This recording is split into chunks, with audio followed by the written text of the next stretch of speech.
Our history with Halloween begins in the late 40s. At least that's the best anyone still living can remember. Even before the time of the Reverend Jack Bowers. And it's remembered that during those days there was a practice and tradition of collecting pennies and nickels for UNICEF in the little orange boxes. Any of you remember those? I do. I got to tell you, it really, that single memory, like I love you to the moon, brought me back to memories of my childhood I had not had in 40, 50 years.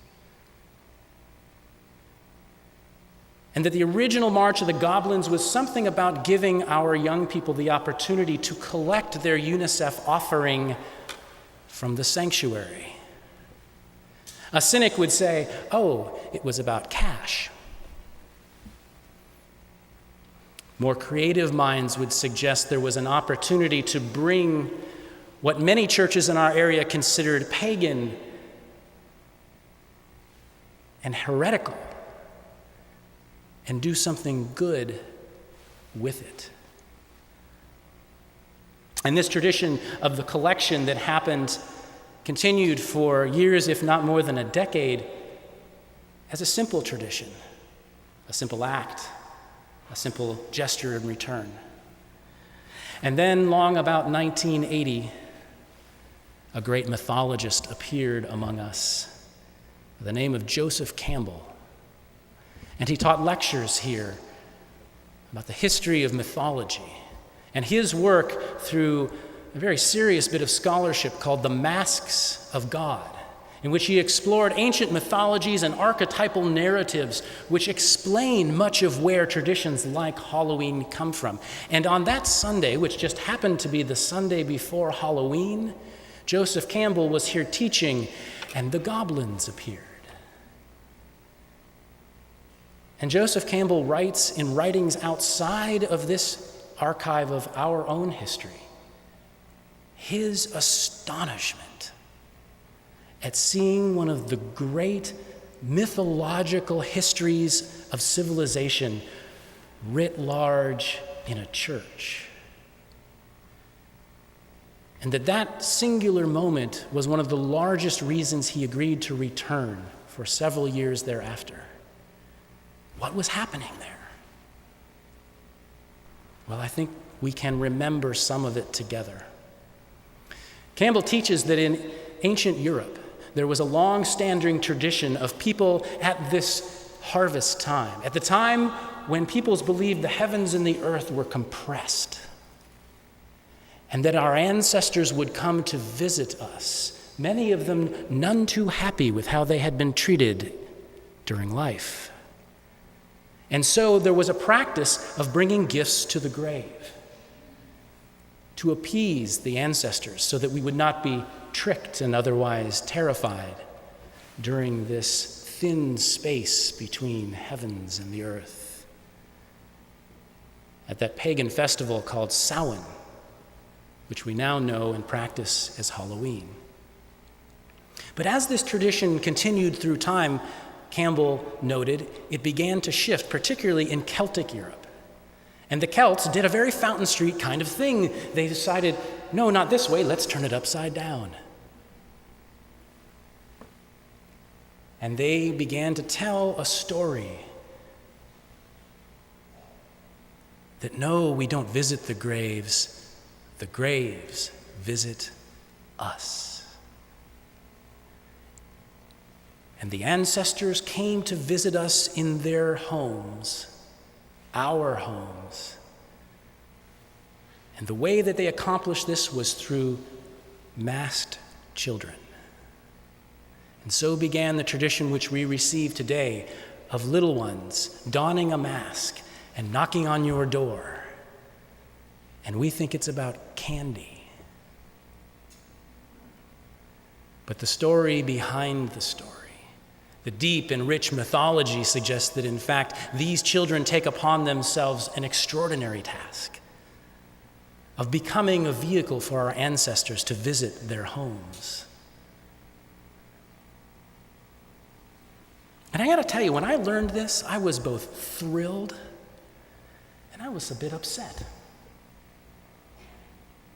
Because my youngest child is now about 12. And I'm kind of feeling gypped. I wish that 10 years ago, when I had served Fountain Street for the first time, there had been a remembering and a keeping of this extraordinary story of Campbell's teachings, which informed a practice which became a tradition. So that when I was picking Halloween costumes with my children, I could have been having that extraordinary moment where I realized what was happening was that they were indeed giving my ancestors a chance to visit me in my home. I will never greet a trick-or-treater the same again. Because the next kid who comes dressed in a golfing costume will be my grandfather.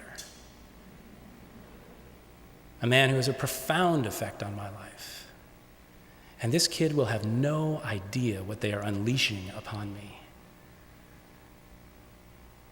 And it could be the same for every one of us. If we would choose to remember and keep something like the March of the Goblins as an extraordinary and powerful ritual that tells a story older than time and that invites us to keep it alive in the present generation. And that's only half the story. Because long about 1994, the Reverend Bruce Bodie had an idea. He remembered that sometime back in the 80s, a couple of artists, go figure at Fountain Street, a couple of artists had made a mask for the Civic Theater for the musical The Wizard of Oz. And that mask, once it was finished in its production, came to live not in our sanctuary, but on the third floor of our character school. And it was something of a mascot. The kids knew Oz. And years later, Reverend Bodie was having his own personal encounter with Joseph Campbell and his teachings and a personal relationship they developed. And he thought, we ought to have a service that talks seriously about the masks of God. And what better time to do that than at Halloween? And so added to the tradition of the March of the Goblins came a mask which appeared in our organ loft, through which the Reverend Bodie pointed to this very mythology, that in fact there are masks of many kinds, and the divine, through our ancestors, moves through the mask into our lives. And around that, yet another series of traditions began to build.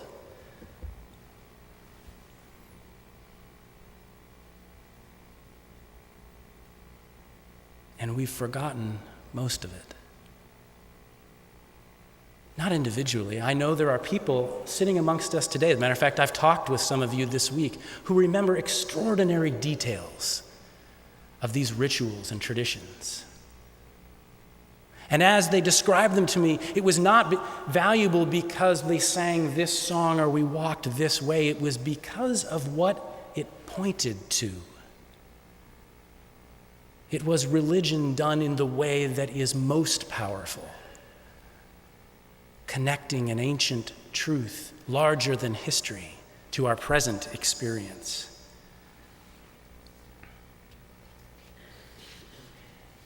And there's even more than that. For all that I have been able to recover just in these few weeks just scratches the surface of what Halloween and the following Sunday, All Saints, All Souls, Dia de los Muertos, makes possible for us. And so I want to invite you all to join me in practicing that ancient rhythm of remembering and keeping, not only with Halloween and All Souls Day, but with Advent, with reverence for life, with Easter, to remember who we have been and find that extraordinary place where we can keep it alive, not because we recreate the past, but because we reimagine its power now. Will you do that with us? will you remember and keep for those in our city who do not understand us? And we will have to be careful, because remembering and keeping, particularly of a tradition like Halloween, will take great care. Care not to confuse how we did things with why we do them. And I'm excited. I'm excited to continue the remembering and the keeping with you of this and other great traditions. And I invite you to reach out to all of us on the staff as we do this work, to tell the piece of the story that you know, that maybe only you know. This is how powerful and how responsible you are as a member of this community. And we have some tremendous ideas already. We won't make them all happen this first Halloween of the rest of the story. But we will do it in a way that honors this ancient rhythm. And I am grateful, and I am hopeful, and I pray that you will join us as we make this journey and make this history that would build the welfare not only of our own community, but of the city around us, and maybe even of a nation who desperately needs to know that there is more, and that we can help them touch it here. May it be so, and amen.